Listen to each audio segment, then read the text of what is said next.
Opinión Democracia presenta Miguel Rivadeneira. Los protagonistas, las entrevistas, la búsqueda de la verdad. Miguel Rivadeneira, en la revista de Opinión Democracia.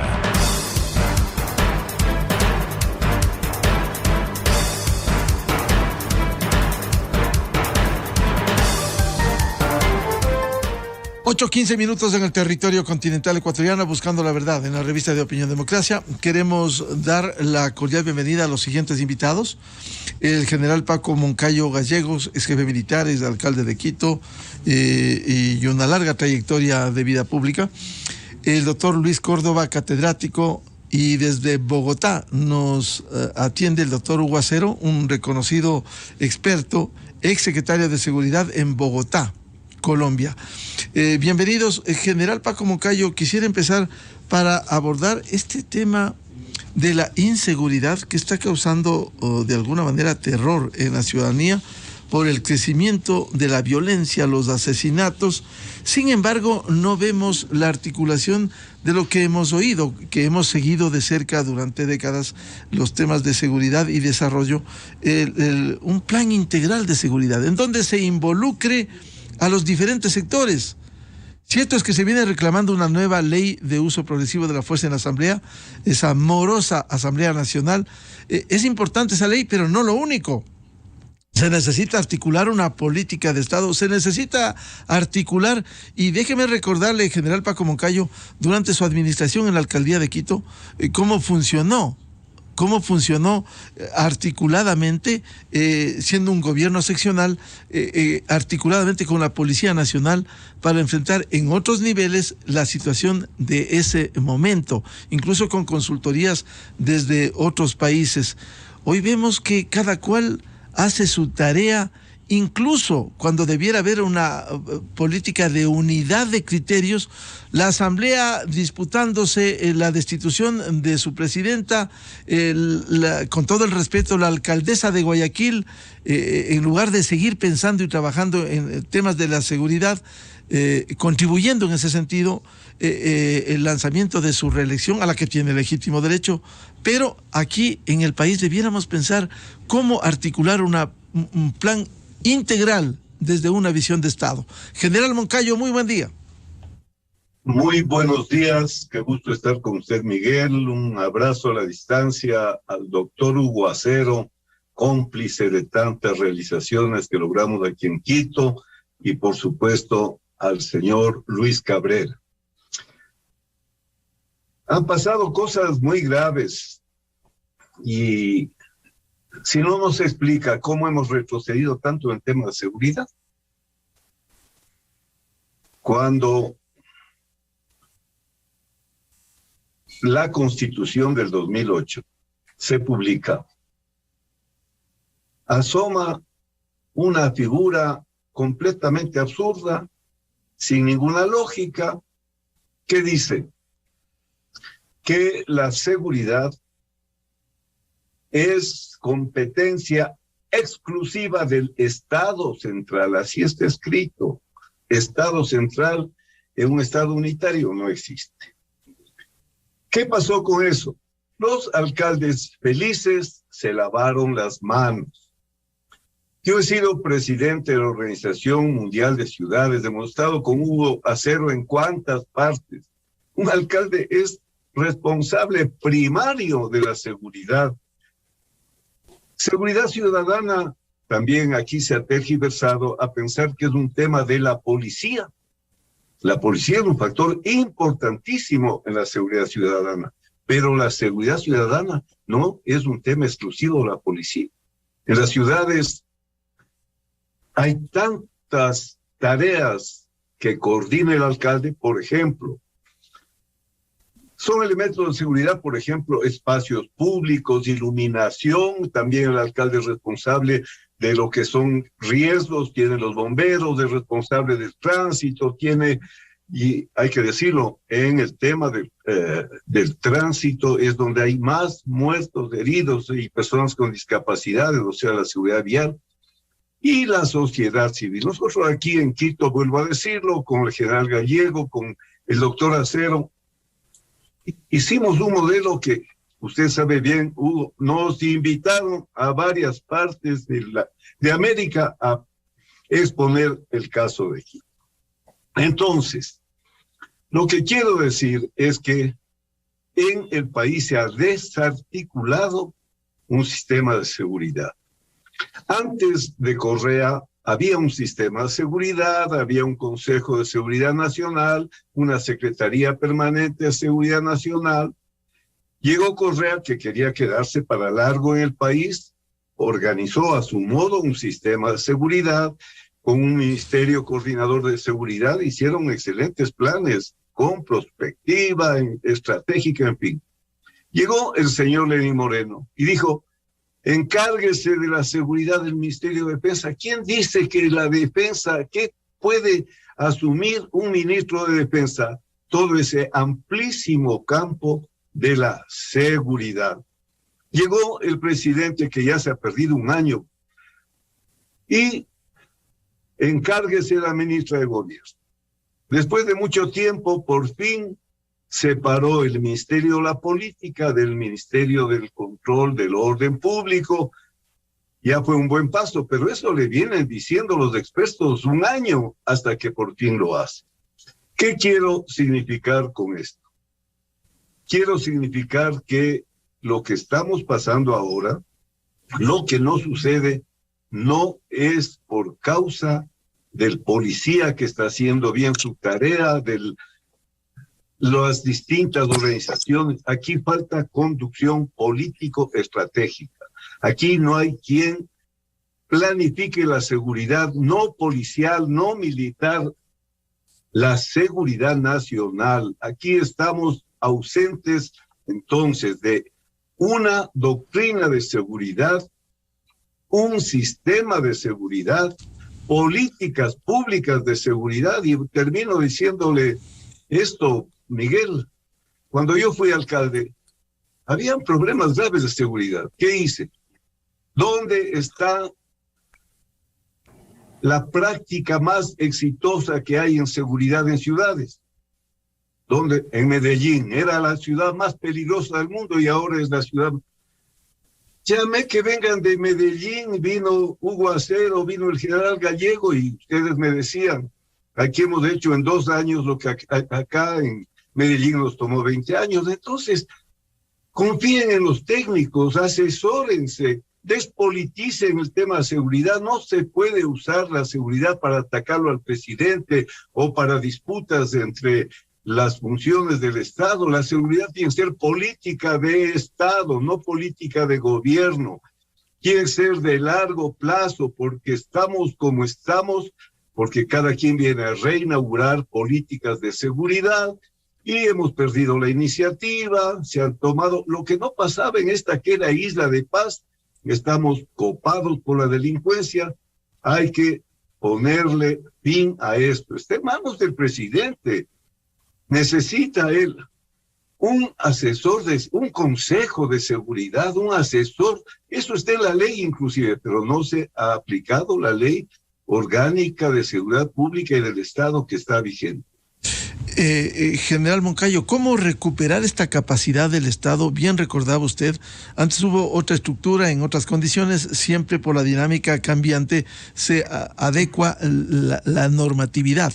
Antes había una Secretaría del Consejo de Seguridad Nacional, el COSENA, hoy no hay una Secretaría que articule del COSEPE y simplemente no se ha recuperado esto. ¿Cómo articular para establecer esta política, general Moncayo? Me parece importantísimo que haya un órgano de planificación, asesoramiento de seguridad para el país. Ustedes, claro, guardando las distancias, ¿qué hace primero un presidente de los Estados Unidos cuando gana la presidencia? El asesor de seguridad, ¿no? Entonces usted cuando habla de Nixon está pensando en Kissinger. Así se le da la importancia a la seguridad en cualquier parte. Bueno,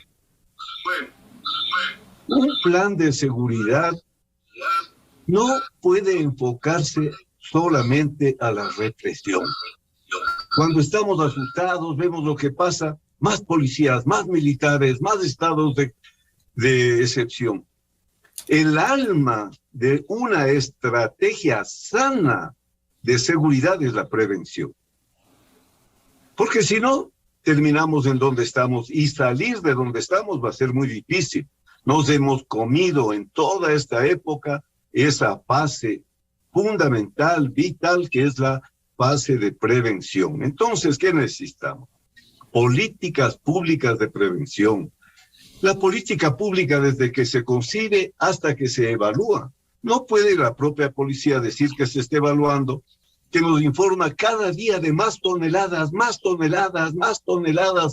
de drogas capturadas, o más bandas y otras bandas más que han sido disueltas. Se necesita una política pública global, integral, que cierre el círculo y que se mantenga. Eso se necesita alguien que lo haga. No puede hacerlo solamente una parte, porque la seguridad no es solo policía, no son solo militares. La seguridad son todos los niveles de gobierno, la seguridad ciudadana.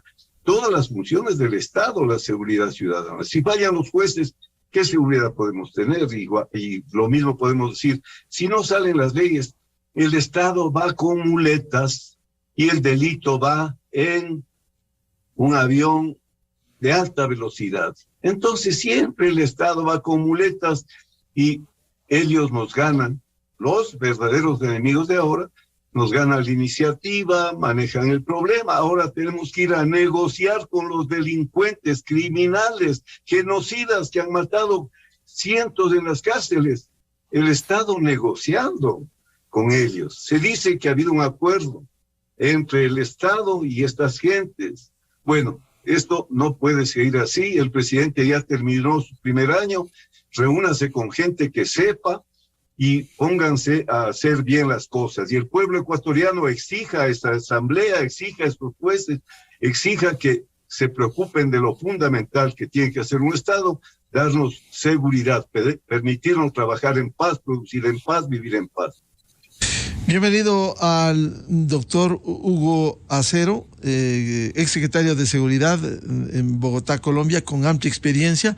Y quisiera recordar, añadir a lo que decía el general Paco Moncayo, hubo misiones que incluso con usted, con toda la experiencia, y recuerdo parte de esas misiones, estuvo el director de seguridad del municipio, administración del general Paco Moncayo, el coronel Gustavo Lalama. Es decir, se venía articulando desde hace más de 15 años. ¿Cómo recuperar este terreno perdido y establecer una política integral de seguridad? Doctor Acero, muy buen día. Buenos días, Miguel. Saludos al general Paco Moncayo. Para mí también es muy grato verlo y recordarlo también de manera permanente, e igualmente saludos a Luis Córdoba. Bueno, lo primero que hay que hacer es reconocer la gravedad del problema que se tiene, y es un problema que no va a disminuir si no se hace lo que el general Paco Moncayo está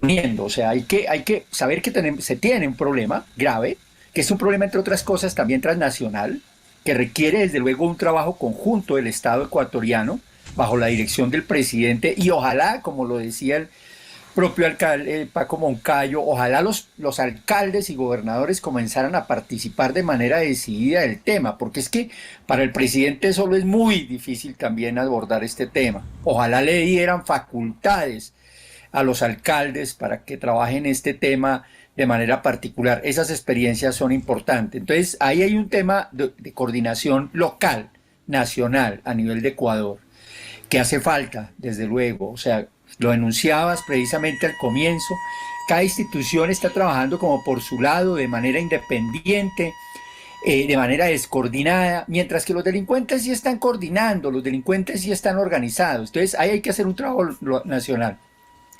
Pero se está ante unos enemigos transnacionales que tienen asiento hoy ya en Ecuador. Al comienzo, desde luego, narcos, inclusive colombianos y seguramente peruanos también estuvieron en esa actividad y todavía están, pero a medida que fueron creciendo, las estructuras criminales propias de Ecuador también comenzaron a ser parte de ese negocio.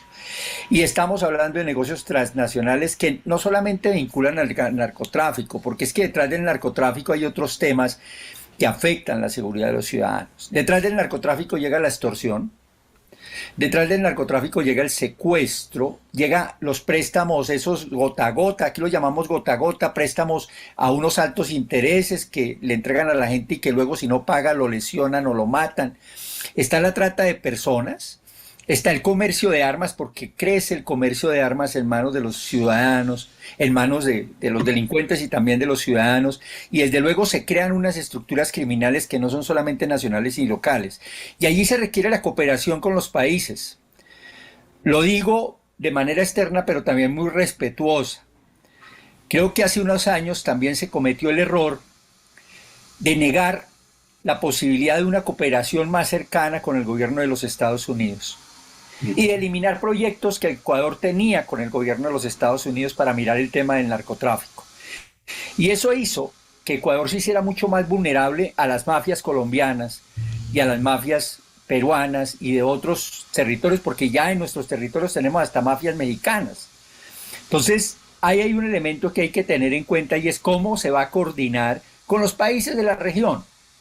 ¿Cómo se va a coordinar con Colombia, que tiene una amplia experiencia y que sigue teniendo los problemas graves de estos negocios transnacionales? ¿Cómo se va a coordinar con los países de América Latina, pero también, desde luego, cómo se va a coordinar con los Estados Unidos e inclusive con países europeos en materia judicial y de policía para atender estos temas? Entonces, yo creo que lo que plantea el general Paco Moncayo, ese trabajo coordinado de unas políticas integrales que tienen líneas de prevención, pero también de represión y de control del delito en el marco del Estado de Derecho, respetando los derechos humanos, ese uso legítimo de la fuerza por parte del Estado, pero también cómo se va a trabajar con los gobiernos cercanos, Estados Unidos y Europa, para combatir esos negocios transnacionales que están afectando de manera muy grave, en este caso al Ecuador, y que, lo digo como colombiano, ha afectado y sigue afectando también a Colombia.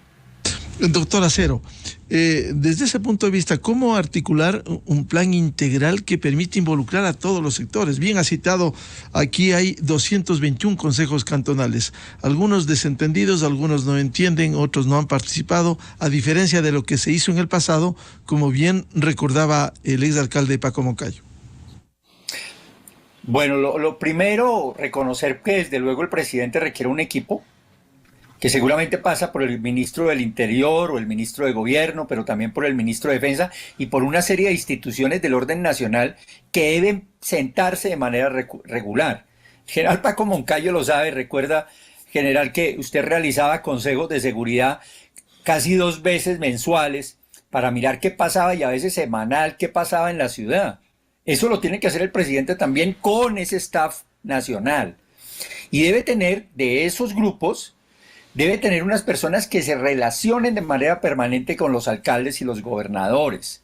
Debe tener profesionales que atiendan cada uno de los consejos cantonales, que estén yendo a los departamentos, que estén yendo a los municipios, que estén yendo a los territorios donde hay más problemas. El presidente necesita delegados presidenciales. Algunos dicen, bueno, para eso está la policía, para eso están las fuerzas militares que están allá. Pues eso depende del presidente, pues que le informen al presidente.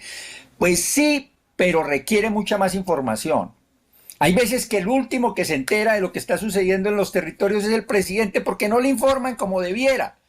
El presidente necesita delegados presidenciales trabajando en cada uno de los departamentos, trabajando en los municipios donde hay más problemas, y esa información y esa coordinación de todas las instituciones es lo que permite, en conjunto con las autoridades locales y con las demás autoridades de seguridad y justicia, la Corte, la Fiscalía, presidios, en fin, toda la institucionalidad, con todo eso es que permite desarrollar planes completamente integrales y atender como corresponde cada uno de los territorios. El presidente no puede estar absolutamente en todos, pero lo que sí puede tener es una serie de delegados presidenciales para atender los temas de seguridad en esos territorios donde hay mayor cantidad de problemas. Y Ecuador tiene suficiente cantidad de profesionales para atender estos temas, y con la capacidad que desde luego daría una buena dirección por parte del propio presidente para manejar estos temas.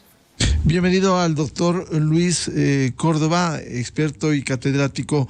¿Cómo afrontar estos momentos complejos, difíciles que estamos viviendo en el país por el crecimiento de los niveles de inseguridad, de violencia, de asesinatos en el Ecuador? Buen día, Luis.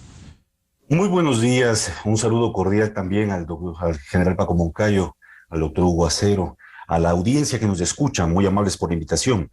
Yo voy a empezar coincidiendo con algo que ha señalado el general Paco Moncayo, y es la falencia que tiene más grave el gobierno actual, y es la falta de conducción político-estratégica. Lo que uno observa cuando ve cómo reaccionan ante el evento de la violencia criminal y de la manifestación de estructuras cada vez mejor organizadas es que hay un vacío conceptual. Y ese vacío conceptual, esa incapacidad para interpretar y darle una lectura, un sentido coherente e integral al fenómeno que estamos enfrentando, hace o tiene como efecto directo un vacío estratégico. Entonces no hay objetivos, no hay métodos, no hay medios con los cuales se llega. Y claro, lo que se apunta es a tratar de enfrentar un problema de enorme complejidad con herramientas que son parciales, segmentadas o precarias. Ese es el primer elemento. En donde yo sí creo que voy a discrepar con mis contertulios es en la valoración que tenemos sobre la criminalidad. El fenómeno de la criminalidad en América Latina y en el mundo ha cambiado enormemente en los últimos 10 o 15 años. Todas las organizaciones que hacen evaluación de crimen organizado, de estructuras y economías ilícitas, muestran dinámicas cada vez más complejas. En América Latina, al menos 3 factores han producido un cambio importante en las dinámicas de la criminalidad que el Ecuador no está leyendo adecuadamente y por lo tanto está equivocándose en la forma de enfrentar. Un primer factor, la cuarta revolución digital, la cuarta revolución industrial, que cambió a través de las redes sociales, a través del ciberespacio, los medios con los cuales pueden las organizaciones del crimen organizado establecer mecanismos de comunión, de conjunto, de comunicación, pero también mecanismos para desarrollar lavado de activos, para desarrollar una serie de procesos que antes no tenían cómo desarrollarlos. Y lleguemos hasta el punto máximo, que es el uso de tecnología para enfrentar o para desarrollar guerras criminales, como ocurre o como ha ocurrido en México, o como ocurre también o ha ocurrido en Colombia. El segundo factor clave que hay que comprender es el efecto que tuvo el boom de los commodities en América Latina. Este boom de las materias primas del 2003 al 2013 produjo un cambio en los patrones de consumo en América Latina. Y uno de esos cambios es que crecieron los mercados secundarios, mercados de objetos robados, de objetos que no siendo ilícitos son robados y alimentan una demanda de criminalidad. En América Latina ha crecido enormemente, por ejemplo, mercados de robo de autopartes. Hay una red enorme entre Paraguay, Bolivia y Argentina que alimenta una economía criminal muy fuerte y que está perfectamente arraigada en términos sociales. Y un tercer factor importantísimo que no hay que perder de vista es la apertura que al menos en Ecuador hubo a la minería metálica, lo cual significa también a legitimar un enorme boquete que era la economía de las economías ilícitas en torno a la minería ilegal de oro, fundamentalmente ahora acá en nuestro país, y en Colombia pasa más o menos lo mismo con el tema de la minería, y en otros países pasa lo mismo. Entonces yo diría, el fenómeno de la criminalidad ha ganado una complejidad muy grande.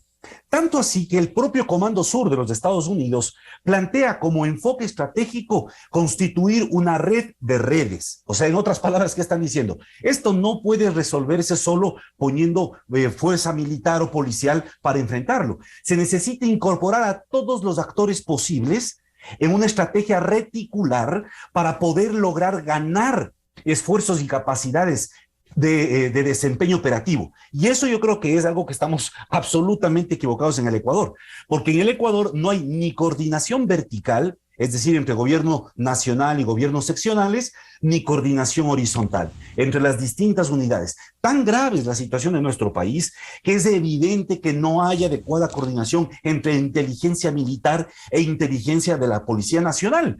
Si no, no se explicaría que haya pasado el asesinato de Don Nasa este famoso rostro visible de Big Money. Entonces, y así podríamos mencionar innumerables ejemplos. Yo creo que ese es un primer elemento. El fenómeno ha cambiado enormemente. Segunda cosa me parece clave.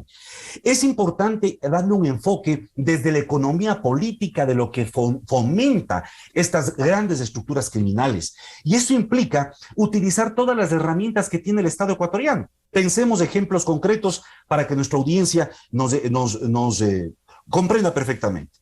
El gobierno habla solo de seguridad, políticas de seguridad y estrategias de seguridad. Pero, por ejemplo, no se está poniendo en práctica una política de gobernanza marítima, cuando se sabe que más del 80% de las embarcaciones que constituyen la flota pesquera del Ecuador no está legalizada, no está ni siquiera matriculada. Entonces tenemos más del 80% de embarcaciones que no tienen control ni registro por parte del Estado. A eso se suma que en enero de este año le hackearon a la Marina el sistema de radar, el sistema satelital para controlar con GPS a las pocas embarcaciones que sí tenían control. Entonces, no hay una política de gobernanza marítima y queremos que no haya tráfico de estupefacientes o de cualquier otro tipo de mercancías o inclusive trata de personas por vía marítima. Es un absurdo. Segundo, se habla mucho del narcotráfico, pero por favor no caigamos en esa estrategia fracasada de la guerra contra las drogas, en donde Estados Unidos capitaneó y sigue capitaneando con los errores y las consecuencias de enorme costo de vida en México y en Colombia y en Centroamérica, por favor. Recordémonos que fue precisamente el gobierno de Felipe Calderón, con el respaldo del gobierno de los Estados Unidos, quien desarrolló la guerra contra las drogas y que ocasionó un incremento inconmensurable de la violencia criminal, dejando una estela de más de 230,000 muertos. Entonces yo creo que también hay que tener cuidado con la forma como se enfoca desde afuera, desde el extranjero, este fenómeno. Y digo, hablamos de las drogas, pero el Ecuador no está hablando de una política de drogas. O sea, la política de drogas implica entender que el consumo de drogas tiene que ver con un problema de salud pública también. Y si no existe una visión sobre una política de drogas integral, que invierta en la creación de espacios para poder rehabilitar, que entienda cómo afrontar estos fenómenos, estamos fregados. O sea, como país no vamos a poder resolverlo, porque estamos criminalizando un problema gravísimo de salud. Si a eso se suma problemas graves de salud mental, que en el Ecuador se manifiesta como el incremento de la tasa de suicidios. Estamos pasando 2 años de pandemia feroz, donde la salud mental de los ecuatorianos, como en el resto del mundo, se ha visto enormemente degradada, pero el Ecuador y el gobierno y el Estado no está tampoco respondiendo a eso. Segundo ejemplo. Tercer ejemplo. Hay un problema gravísimo a nivel de las zonas suburbanas, y ahí, claro, la experiencia del general Paco Moncayo, la experiencia de nuestros interlocutores es enorme. Pero a nivel de las zonas suburbanas, el Ecuador necesita impulsar un programa muy ambicioso de regeneración urbana para garantizar derecho a la ciudad, a esos espacios marginados, a esos cordones de miseria que se están constituyendo en torno a las principales ciudades del Ecuador, que son espacios donde se generan y se alimentan las estructuras sicariales de narcotráfico, de microtráfico y de otro tipo de fenómenos criminales. ¿Qué está haciendo el Estado ecuatoriano? ¿Qué ha hecho en este primer año de gobierno por promover este tipo de políticas en los cantones donde hay más problemas de violencia criminal? No ha hecho absolutamente nada. Y cuarto ejemplo para terminar esta interlocución. El problema de el agro.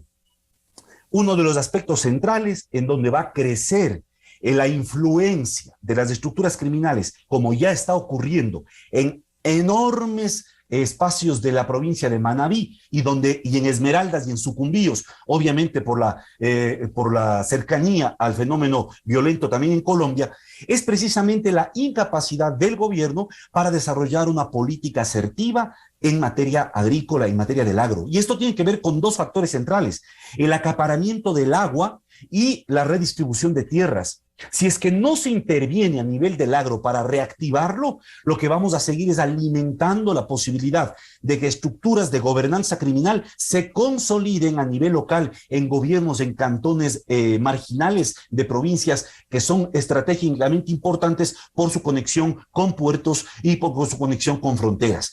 Es evidente que donde más sensible esto se produce es donde existen puertos y donde existen fronteras. Ahí hay puntos calientes donde esto es es mucho más fácil de que se alimente por la importancia estratégica que tienen. Pero el fenómeno tiene muchas peculiaridades a nivel territorial. Y yo quisiera ahí solo apuntar para recuerdo de nuestra audiencia lo que ha ocurrido en el hallazgo de la minería ilegal en Yutsupino, en la provincia del Napo. O sea, ¿qué más elocuente que ver cómo en Yutsupino desde hace 3 años al menos se venía haciendo explotación de oro a cielo abierto de manera absolutamente sin control, pero con conocimiento y complicidad de autoridades políticas, policiales y militares, como lo demuestra la información. Claro, eso es la falta de un control del Estado sobre estos puntos y en general en todo el territorio. Quiero volver con el general Paco Moncayo. Frente a este panorama, ¿qué debiera priorizarse para volver al tema que usted señalaba, general Moncayo, políticas de prevención más allá de la represión, que hay que hacerlo, pero con una conducción política estratégica? A ver, yo estoy de acuerdo en todo lo que ha dicho Luis Córdoba. Eso decimos en la cátedra todos los catedráticos. Nos hace falta políticas de Estado. La seguridad no es solo, como consta en este plan del 19 al 35, creo, no es solo defensa, orden público y gestión de riesgo. Luis Córdoba acaba de decirnos clarísimo lo que yo insisto tantas veces. Seguridad no es un tema de policías militares y gestión de riesgo. Seguridad es mucho más que eso. Abarca todas las áreas de la gestión pública. No puede haber seguridad, por supuesto, en un ambiente en el cual el Estado ha perdido el control del territorio. No puede haber seguridad, por supuesto, cuando las ciudades crecen desordenadamente, cuando los propios concejales populistas permiten invasiones en quebradas. No puede haber seguridad, como ha pasado en Quito, que se derrumban las montañas cuando habíamos invertido tanto los quiteños para tener sistemas de manejo de quebradas que eran del primer mundo. No, la seguridad no es solamente policías militares y gestión de riesgo. Esto es algo muy claro. Los ejemplos que ha puesto Luis Córdoba están perfectamente dichos. Por otra parte, estamos pues en un mundo distinto. Yo lo decía con otras palabras. El Estado va a pie y los delincuentes van en avión. ¿Qué quiere decir eso? La amenaza es ubicua. Voy a poner un ejemplo para que se me entienda claramente. Acabamos de pasar la pandemia. Asoma el virus. 3 meses, una variante, otra variante. Así es la amenaza de el crimen organizado, de la delincuencia internacional, en fin. Y el Estado, miren, está debatiendo años una ley. Para ahora, esa ley, el día que se apruebe, ya no sirve. Y además unas leyes reglamentarias con detalles, ya digo, nacen obsoletas. El Estado, además, ya no tiene, como antes, esas capacidades de poder ejercer el control total, de ser el actor principal en las relaciones internacionales internas. Hoy compiten con el Estado muchas otras organizaciones de orden internacional, entre estas del propio crimen organizado. Ese es el diagnóstico. Ahora, ¿qué hay que hacer en el Ecuador para que podamos nosotros tener una idea clara de lo que tenemos que hacer? En primer lugar, entender que la política de seguridad es política de Estado. Por eso en el Consejo de Seguridad, que le pusieron ese nombre de Pública y del Estado, están todas las funciones del Estado. Ese consejo necesita una secretaría permanente que esté estudiando, analizando, en fin, presentando planes, asesorando, porque va a pasar y ya pasa ahora. Usted no puede inventarse un comité de seguridad, porque van los tres además, ¿no? Defensa, policía, gestión de riesgo. Van a competir por recursos. Y eso pasa siempre. Se necesita conducción político-estratégica. Hay un vacío enorme de formación en seguridad en los políticos, por supuesto, como en tantas otras áreas. Lo que yo recomiendo es que hagan funcionar por lo menos los sistemas que están en las leyes. Pasamos del terrible problema de 2019 en octubre. Convocaron la mesa chica. ¿En qué país del mundo se enfrenta a una crisis tan aguda con una mesa chica donde están no sé quiénes estaban? O sea, no está institucionalizado el sistema de seguridad. Le habla al oído del presidente el uno, le habla al oído del presidente el otro. Cuando va uno y le dice, no, si eso ya sé, ¿dónde está un sistema de inteligencia que sea sistema nacional? Se ocultan información los policías con los militares, en fin, no tenemos, a mi juicio, políticas de seguridad, sistema de seguridad, doctrina de seguridad. Eso se desbarató y no somos capaces hasta ahora de volver a organizar un sistema que funcione. Entonces, lo primero para mi concepto es que haya un consejo, ya lo han dicho, de seguridad donde estén trabajando permanentemente solamente en ese tema. Mire, el ministro de Defensa tiene que estar corriendo de un lado a otro, el ministro del Interior de un lado a otro. Alguien tiene que estar sentado haciendo funcionar el sistema. Aquí pasan cosas insólitas. Se levanta un cuartel y corre el presidente a sacarse la camisa, máteme. Eso no pasa en ningún país donde hay un sistema de seguridad. Aquí hay un terremoto en Manabí y llega la ayuda del exterior y llegan 5,000 fusiles que ninguno había pedido, quiero decir, ni el Ministerio del Interior ni el Ministerio de Defensa. Entonces así no puede funcionar un país. Mi recomendación, si es que alguien va a oírnos, porque estamos hablando, creo que todos los tres cosas sensatas, que el presidente asuma por encima de los intereses institucionales.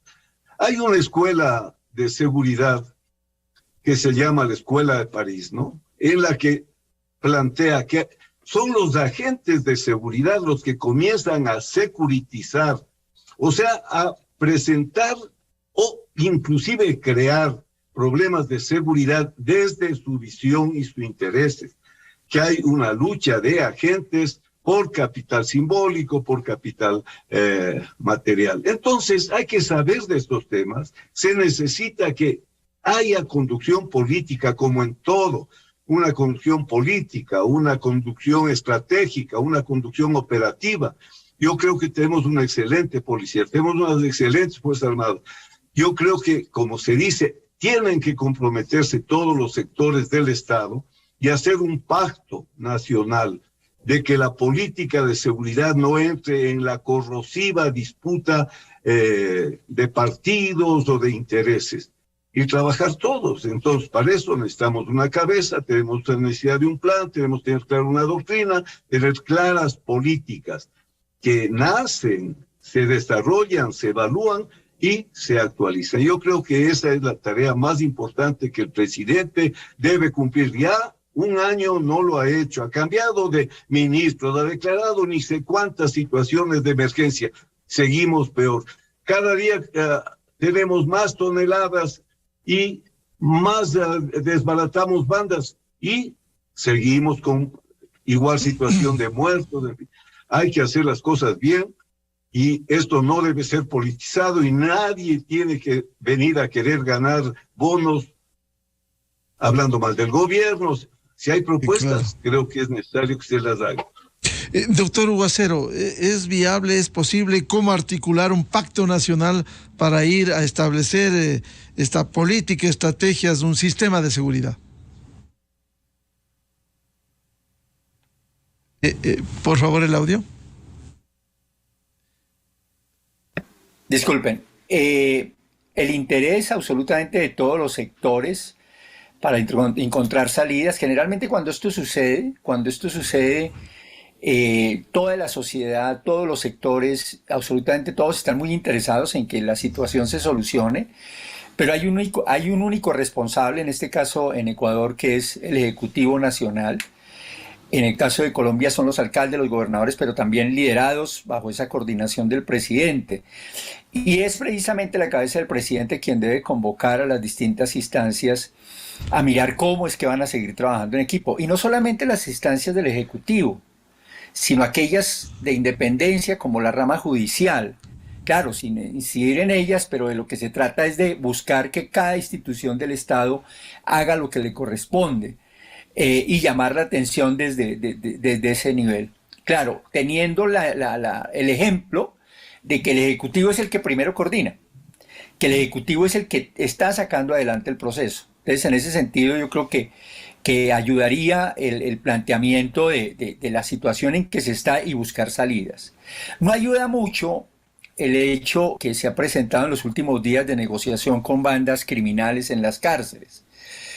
Dialogar con criminales sobre qué parámetros, que no sigan matando, bajo qué condiciones. Centroamérica tiene varias experiencias, digamos, en esa línea, Colombia también las ha tenido, y eso dura un poquito tiempo teniendo resultados, pero generalmente la violencia se revive de manera muy fuerte al poco tiempo, porque los delincuentes no tienen nada que ofrecer. Si fuera a ofrecer someterse a la justicia, dejar de delinquir, dejar de realizar narcotráfico, de extorsionar, de asesinar y someterse a la justicia, pues eso tendría sentido. Pero la idea es no nos dejamos matar, no dejamos de matar, pero nosotros seguimos con los negocios ilegales que manejamos, seguimos extorsionando, seguimos vendiendo drogas, seguimos transportando, seguimos con nuestras rentas criminales. Entonces, yo sí creo que en eso sí hay un error y claro, eso sí a veces se hace por el desespero que hay y esa decisión es simplemente la evidencia de que el Estado no pudo.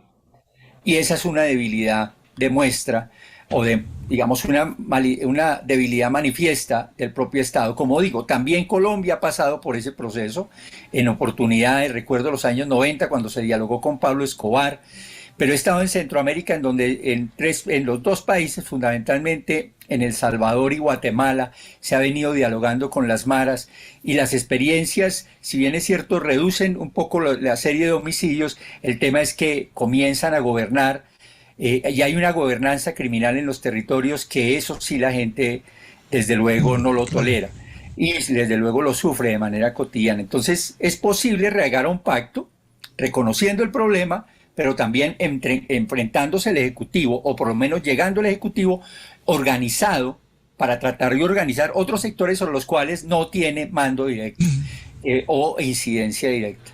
Bien. Doctor Luis Córdoba, ¿es posible llegar a este pacto nacional articulando con todo el Estado ecuatoriano a fin de afrontar, no aisladamente, sino integralmente?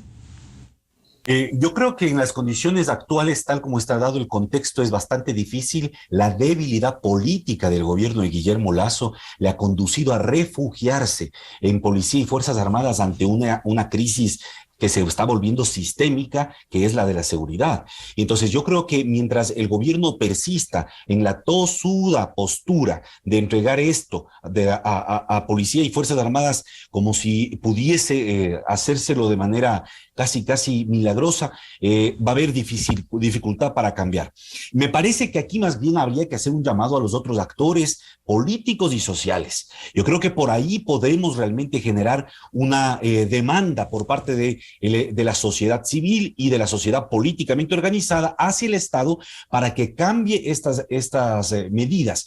Caso contrario, el gobierno no va a cambiar. El gobierno me parece que ya ha adaptado una lógica de funcionamiento y yo creo que el mejor índice de eso, el mejor indicador es el discurso presidencial. O sea, el presidente ya ha demostrado en su propio discurso cuál es su visión y por qué él cree que lo que ha hecho realmente está bien encaminado. Me parece que hay una limitación en ese sentido muy grave del presidente y del gobierno, y si el resto de actores de la sociedad y del Estado ecuatoriano no nos involucramos, y yo hablo por la academia, si las universidades no intervienen seriamente, si los rectores, empezando por los rectores, legisladores. No intervienen seriamente en exigir un cambio de postura, un replanteamiento estratégico para el tema de seguridad a nivel nacional. Lo que vamos a ver en los próximos meses es una escalada cada vez más atroz de la violencia criminal. Bien, quiero agradecer el aporte. Seguiremos hablando de esto al general Paco Moncayo, al doctor Hugo Acero desde Bogotá, Colombia, y al doctor Luis Córdoba por este aporte al debate, para tomar conciencia de la necesidad de actuar al unísono frente a esta amenaza que está permanente en el Ecuador de la violencia y la inseguridad.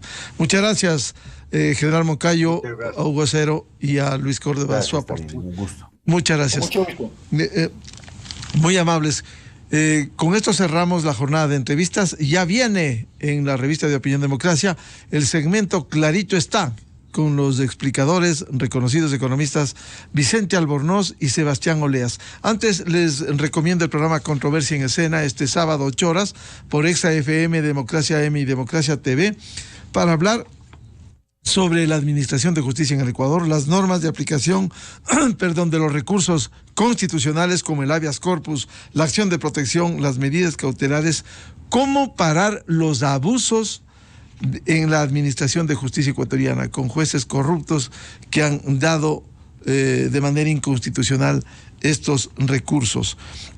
Invitados, el juez ponente de uno de estos temas del habeas corpus en la Corte Constitucional. Él fue magistrado de la Corte Constitucional, juez constitucional, y es académico, doctor Agustín Grijalva, y los académicos y constitucionalistas doctora Pamela Aguirre y doctor André Benavides. De mi parte, muchas gracias por dispensarnos con su amable sintonía y seguimiento. Les deseamos un feliz fin de semana, un feliz viernes, y como les señalé, ya viene Clarito Está con Vicente Albornoz y Sebastián Oleas. Luego, el show de la papaya en Exa FM.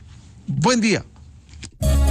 A la revista informativa Democracia llegan Vicente Albornoz y Sebastián Oleas, conocidos como Los Explicadores.